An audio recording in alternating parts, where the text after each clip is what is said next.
The hammer और inverted hammer candlestick pattern के बारे में पढ़ लेते हैं। ये जब भी फॉर्मेशन होगा बाजार डाउन साइड है और डाउन साइड में आपको ये फॉर्मेशन देखने को मिलेगी, हैमर और इन्वर्टेड हैमर। इसको थोड़ा डीपली स्टडी करते हैं। जैसे कैंडल है हमारी, ये हैमर कैंडल है। हैमर कैंडल फॉर्मेशन कैसे हुई, एक लीनियर पैटर्न के अकॉर्डिंग समझते हैं। ये ग्रीन कैंडल की ले लेते हैं और बाजार एकदम से ना डाउन चला गया। डाउन जाने के बाद बाजार यहाँ से रिवर्सल लिया, अप गया और यहाँ जाके क्लोजिंग दे दी, जिस हिसाब से हमारी कुछ इस तरीके की फॉर्मेशन है। यहाँ पर कौन एक्टिवेट हुआ, यहाँ पर हमारा हुआ सेलर एक्ट। यहाँ कौन एक्टिवेट हुआ, हमारा बायर एक्टिवेट। और यहाँ हमारी कैंडल क्लोज क्यों, क्योंकि हमारा टाइम फ्रेम, उस टाइम फ्रेम पे बाजार ने इस तरह की। इन्वर्टेड हैमर के बारे में देखते हैं। इन्वर्टेड हैमर में क्या हुआ, मान लो बाजार यहाँ ओपन हुआ और यहाँ से बाजार अप साइड चला गया। अप साइड जाने के बाद फिर यहाँ से डाउनफॉल करा और थोड़ा सा जाके रिजेक्शन देके कुछ इस तरीके की फॉर्मेशन दिखा। यहाँ पर कौन एक्टिवेट हुआ, हमारा बायर। यहाँ कौन एक्टिवेट हुआ, हमारा सेलर। और यहाँ फिर उस टाइम फ्रेम की क्लोजिंग दे दी, जो टाइम फ्रेम हमने ले रखा हो। कब हमें काम आएगी, जब बाजार डाउन साइड हो, बाजार बॉटम पे कुछ इस तरीके की फॉर्मेशन दिखाया। बॉटम होना चाहिए या तो आपका कोई सपोर्ट लेवल होना चाहिए या फिर आपका कोई इंडिकेटर आ रहा हो या इंडिकेटर ने यहाँ पर कोई टचिंग आपका किया हो और आपको इस तरीके की फॉर्मेशन दिखी हो। आप एक रिवर्सल के लिए प्लान कर सकते हो। इसमें बॉडी छोटी होती है और जो विक होती है ना, जो शेडोज में हमें बता रखा है, बॉडी के 2 टाइम्स होनी चाहिए, कम से कम 2 टाइम्स होनी चाहिए बॉडी कम से कम।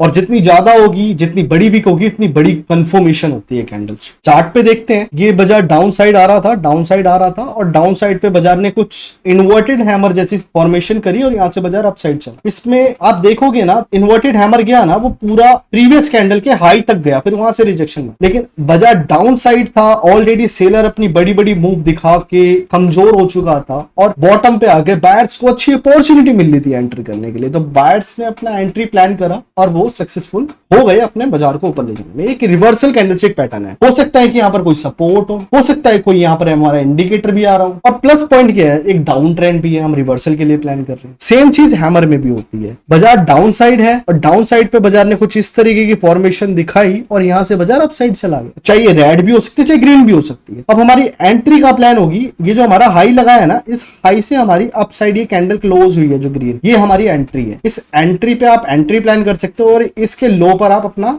एसएल प्लान कर सकते हो और टारगेट भी है कैलकुलेटेड प्लान कर सकते। जैसे कि मैंने इसमें थोड़ा डीपली बता रखा है आपको कि बाजार डाउन साइड है, यहाँ पर बाजार ने कुछ इस तरह की फॉर्मेशन दिखाई। ये जो मेरा हाई है, इसके ऊपर क्लोजिंग देके बाजार ने मेरे को यहाँ एंट्री दी और स्टॉप लॉस जस्ट इसके नीचे होगा और यहाँ से बाजार अप साइड फॉर्म चला गया। इसमें हमारा क्या होगा, इसमें हमें एक स्टॉप लॉस भी पता चल गया, हमारी एंट्री भी पता चल गई और दूसरी चीज क्या पता चली, हमें टारगेट कैसे प्लान करना है। टारगेट के लिए मैं एक स्पेशल वीडियो आपके लिए बनाऊंगा। सेम चीज इन्वर्टेड हैमर में भी हुई। बाजार डाउन साइड है, डाउन साइड में बाजार ने कुछ इस तरीके की फॉर्मेशन दिखाई। फॉर्मेशन दिखाने के बाद यहाँ से बाजार अप साइड चला गया और देखो इसमें मैंने एंट्री भी आपको दिखा रखी है कि यहाँ जब क्लोजिंग हुई है ना, यहाँ पर इस साइड पे बाजार ने जो हाई लगाया है और बाजार ने यहाँ क्लोजिंग दी है। क्लोजिंग मेरी कैंडलस्टिक जो नेक्स्ट बनेगी ना, इसके हाई के ऊपर होनी चाहिए, वहां मेरी एंट्री होगी। और मेरा एसएल क्या होगा, मेरा एसएल जस्ट इस कैंडल के नीचे, इसका जो लो लगा स्टॉप लॉस, और मेरा टारगेट होगा वी आर कैलकुलेटेड। हम हैंगिंग मैन और शूटिंग स्टार भी पढ़ लेते हैं। ये आपको बिल्कुल हैमर की तरह दिख रही होगी, इन्वर्टेड हैमर की तरह दिख रही होगी, लेकिन इसमें क्या होता है, बाजार एक अप साइड पे बनता है। बाजार एक अप साइड है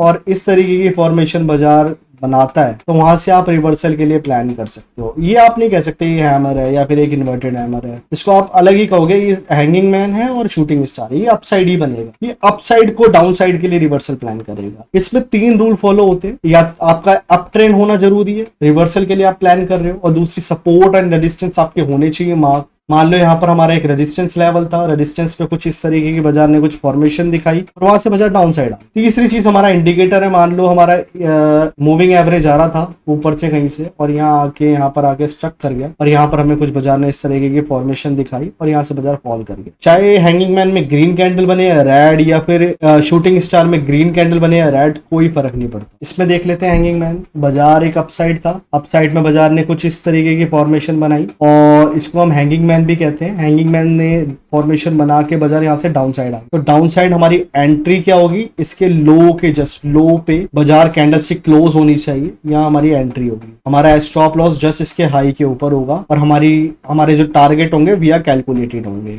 शूटिंग स्टार देख लेते हैं। शूटिंग स्टार में बाजार अप साइड है, शूटिंग स्टार फॉर्मेशन हुई और वहां से बाजार डाउन साइड आ गया। शूटिंग स्टार में हमारी एंट्री क्या होगी, जस्ट हमारा जो शूटिंग स्टार का लो है ना, इसके नीचे हमारी कैंडल की क्लोजिंग होनी चाहिए और यही हमारी एंट्री होगी। और जस्ट इसके ऊपर, इसके हाई से थोड़ा ऊपर हमारा क्या होगा, स्टॉप लॉस, और हमारा टारगेट होगा वी आर कैलकुलेटेड। जो भी हमारी कैलकुलेशन के अकॉर्डिंग टारगेट आएगा वो हम टारगेट प्लान करेंगे। आप एग्जाम्पल के लिए फीबो ले सकते हो, फिबोनाची के अकॉर्डिंग आप अपना टारगेट भी प्लान कर सकते हो। स्पिनिंग टॉप एक बहुत बढ़िया कॉन्सेप्ट है। ये बाजार में चाहे बाजार अपसाइड हो या डाउन साइड, ये आपको दोनों तरफ देखने को मिलता है। इसका काम सिंपल सा होता है, रिवर्सल शो करना, रिवर्सल फाइंड करने में बड़ी हेल्प करता है। बॉडी छोटी होती है और विक लंबी होती है। जितनी लंबी विक होगी ना उतना बड़ा बढ़िया कंफर्मेशन होता है, उतनी बढ़िया कैंडल मानी जाती है। ये एंड ऑफ डाउन ट्रेंड में भी बन सकती है। मतलब मान लो डाउन साइड है, यहाँ पर कुछ फॉर्मेशन दिखी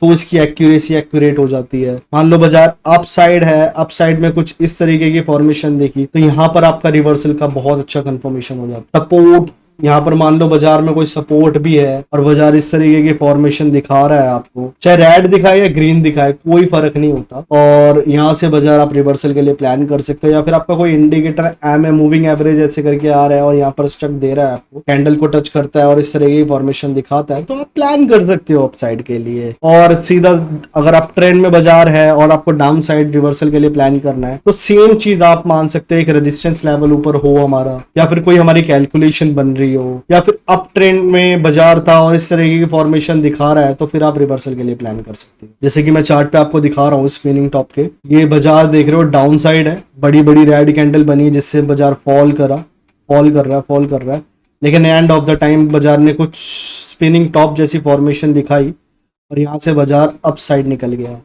तो स्पिनिंग टॉप में थोड़ा डीपली देखें तो स्पिनिंग टॉप बनती कैसे है। मान लो ये स्पिनिंग टॉप की कुछ इस तरीके की फॉर्मेशन है, इसको हम थोड़ा ग्रीन कैंडल ले लेते हैं।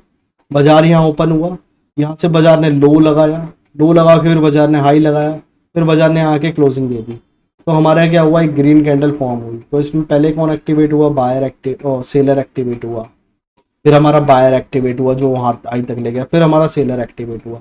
तो इसमें दोनों अपने आप को पावरफुल दिखा रहे हैं, लेकिन डाउन साइड होने की वजह से, इतनी सारी कैंडल स्टिक बनने के रीजन से, सेलर इतना परफॉर्मेंस दिखाने के रीजन से सेलर हल्का पड़ेगा, तो बायर भी प्लान करेगा कि उनको एक अच्छी अपॉर्चुनिटी मिले बाजार में। अगर आपको अच्छी अपॉर्चुनिटी चाहिए तो बाजार में आपको इस तरह की कैंडल स्टिक चाहिए, और कैंडल स्टिक फॉर्म हुई तो देख रहे हो इस कैंडल जो स्पिनिंग टॉप ने जो हाई लगाया है ना, उसके ऊपर मेरी एंट्री होगी, ये मेरी एंट्री होगी, ये मेरा स्टॉप लॉस होगा, और मेरा जो टारगेट होगा ना ये कैलकुलेटेड होगा। जैसे कि मान के चलो एक सपोर्ट एंड रेजिस्टेंस के अकॉर्डिंगली देख लेते हैं।